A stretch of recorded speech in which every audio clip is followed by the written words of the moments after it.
Hi hello welcome back to one more mini vlog. After a long back mini vlog అయితే post చేస్తున్నా.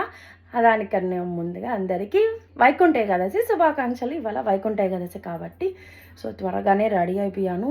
And ఇవాళ నేను మా చంటి fasting, so food prepare చేసే కూడా లేదు, ప్రిపేర్ చేసే అవసరం కూడా లేదు. ఇంకా పిల్లల కోసం జస్ట్ పులుసన్నం ఆల్రెడీ దేవుడి కోసం చేస్తా ప్రసాదము, సో అదే వాళ్ళకి అయితే తినేస్తారు. ఇవాళ మాకు బాహుకి స్కూల్ లీవే అంటిల్ న్యూ ఇయర్, క్రిస్మస్ నుంచి న్యూ ఇయర్ వరకు హాలిడేస్ అనమాట బాహుకి. సో బాహు కూడా ఇంట్లోనే ఉంటాడు, నేను ఒకటే ఆఫీస్కి వెళ్ళాలి, చంటి వర్క్ ఫ్రమ్ హోమ్. సో సింపుల్గా మార్నింగ్ త్వరగా లేచి ఇల్లు క్లీన్ చేసుకొని పూజ అయితే చేసుకున్నాను అనమాట. సో పులుసన్నం చేసా. ఇవాళ పులుసన్నం కొంచెం డిఫరెంట్గా టెంపుల్ వైపు రావాలన్నట్లు చేశాను.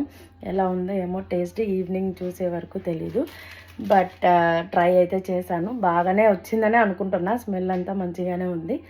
చూడాలి. ఇదన్నమాట చిన్న మినీ వ్లాగ్. చూసేయండి నేను ఎలా పూజ చేసుకున్నాను అనేది.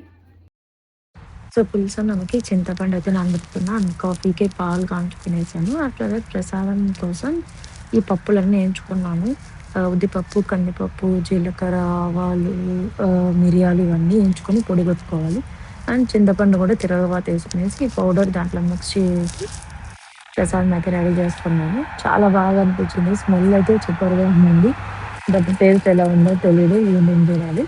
అండ్ ఇలా సింపుల్గా వైకుంఠ ఏకాదశి రోజు ప్రసాదం అయితే దేవుడికి పెట్టేసి పులుసన్నం పూజ అయితే కంప్లీట్ చేసుకునేసి నేనైతే ఆఫీస్కి స్టార్ట్ అయిపోయాను. సో ఇదనమాట మినీ వ్లాగ్. ఇంకా ఈవినింగ్ వచ్చి టెంపుల్కి వెళ్తాము.